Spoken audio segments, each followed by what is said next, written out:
Hello बच्चों, कैसे उम्मीद करते हैं बहुत बेहतर होगे। और आप सभी को बहुत बहुत बधाई। ये बोलेंगे सर किस बात की बधाई?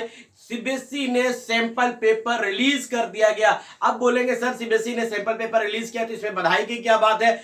बच्चों, हम लोगों की तैयारी जो चल रही थी एक सही डायरेक्शन में चल रहा था, लेकिन कहीं ना कहीं मन में दुविधा था कि सैंपल पेपर कैसा होगा, क्योंकि कोरोना के बाद सीबीएसई ने पहली बार फिर जो है अपने पुराने प्लेटफॉर्म पे यानी पुराने पैटर्न पे एग्जामिनेशन लेने जा रही थी। तो बहुत सही था कि हम लोग क्या तैयारी कर रहे हैं वो सही तैयारी है कि नहीं, सही डायरेक्शन में जा रहे हैं कि नहीं।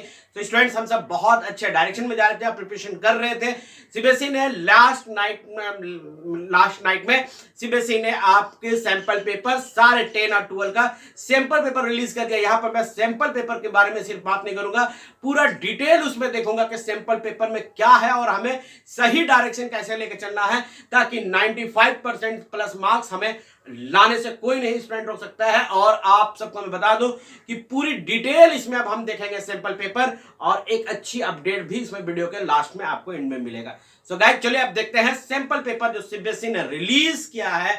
इस सैंपल पेपर में आखिर क्या है, पूरी तरह से हम इसको सीबीएसई का ऑफिशियल साइड है। और आप अगर शैक्षणिक में अगर आते हैं एजुकेशन एकेडमिक सेक्शन में, तो यहाँ पर देखिए आप क्लिक करेंगे। मैं यहाँ पर सिर्फ आपको सैंपल पेपर में डाउनलोड करने का तरीका नहीं बता रहा हूँ, सैंपल पेपर में कितने बदलाव किए गए हैं वो मैं आपको यहाँ बता रहा हूँ। देखिए 2022-23 में जैसे आप क्लिक करेंगे, यहाँ क्लास 10 और 12 का आपका खुल जाता है। आप 10 क्लास का अगर आप क्लिक करते हैं और जैसे 10 का क्लिक करते हैं, यहाँ पर हर एक सब्जेक्ट का सैंपल पेपर आ चुका है। साथ ही साथ स्टूडेंट मार्किंग स्कीम भी आपको बता दिया गया है।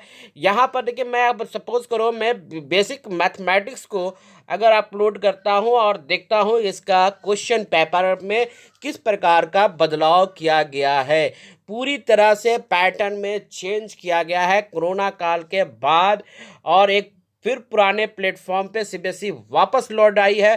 तो स्टूडेंट्स पूरी तरह से सैंपल पेपर का सॉल्यूशन भी देखेंगे और मार्किंग स्कीम भी देखेंगे, और हमें किस प्रकार से तैयारी करनी है ये भी अभी हम इसमें क्लियर कर लेते हैं। तो अगर आप देखते हो तो ये सैंपल पेपर क्लास 10 का मैथमेटिक्स है। अब यहाँ पर देखो आपके लिए क्या सबसे बड़ी बात है।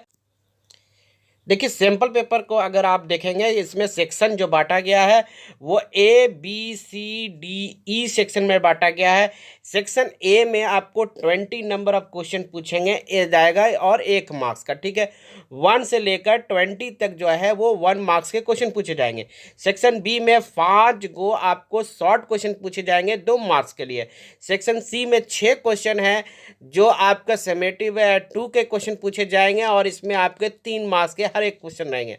लॉन्ग टाइप का क्वेश्चन डी में आपको मिलेगा 4 क्वेश्चन, जिसमें 5 मार्क्स का आपके क्वेश्चन होंगे, ठीक है।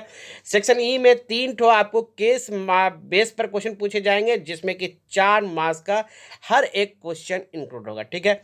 सारे क्वेश्चन कंपलसरी है। और एक सबसे बड़ी पॉइंट यहाँ पर मैंने आपको पहले भी बताया, इंटरनल चॉइस इस बार क्वेश्चन में बहुत ज़्यादा है। Internal choice question number 2 of 2 marks, 2 question number of the 3 marks and the 2 questions 5 marks has been provided। देखिए यहाँ पर बहुत अच्छा से क्वेश्चन को सेट किया गया है। आप अगर देखें 1 मार्क्स का ये क्वेश्चन है, बहुत ही अच्छी क्वेश्चन है। सारे क्वेश्चन का सोल्यूशन भी यहाँ पर चलेगा स्टूडेंट, सैंपल पेपर का सारा सोल्यूशन हम बताएंगे। साथ ही साथ मोस्ट इंपॉर्टेंट क्वेश्चन भी इस एक्सरसाइज इस चैनल पर चलता रहेगा। और अगर फ्री ऑफ कॉस्ट में सारा मटेरियल आप लेना चाहते हैं तो एस मलिक जीएस सेंटर और साथ ही साथ एनसीईआरटी घर को आप चॉइस सब्सक्राइब करना ना भूलें। देखो सेक्शन बी में आपको यहाँ पर मैं आपको दिखा दूँ कुछ इंपॉर्टेंट पॉइंट्स है। देखो अब यहाँ पर सबसे बड़ी बात यह है स्टूडेंट्स, सबसे बड़ी बात यह है कि आपको एनसीईआरटी के साथ साथ आरडी शर्मा के भी क्वेश्चन को सॉल्व करने होंगे। देख लीजिए सब क्वेश्चन को ध्यान से, इन सब क्वेश्चन से ये पता चलता है सिर्फ एनसीईआरटी ही आपको नहीं सॉल्व करना है, आपको और भी रेफरेंस बुक को पढ़ना पड़ेगा। और मैं इतना ही कहूँगा कि देखो वो फलाना एडू कार्ड पढ़ लो तो फलाना पढ़ लो, ये लास्ट टाइम में आपको नवंबर दिसंबर आपको रिवीजन के टाइम में इसका यूज़ करना चाहिए। अभी आप पूरी तरह से स्टडी करें। और अगर आप चाहते हो पूरी तरह से अच्छी तरह से तैयारी करें तो इसमें लिखिए सेंटर को जरूर सब्सक्राइब कर लो। और एनसीईआरटी घर का लिंक भी दिया हुआ है, उस चैनल को जरूर सब्सक्राइब करो, क्योंकि वहां पर बच्चों आपको फ्री ऑफ कॉस्ट पढ़ाई चल रही है। स्टूडेंट वीडियो को लाइक एंड शेयर करो। फिर मिलते हैं बेहतर अपडेट के साथ और एक एक सैंपल पेपर का सोल्यूशन भी आपको जरूर मिलेगा। जय हिंद, जय भारत।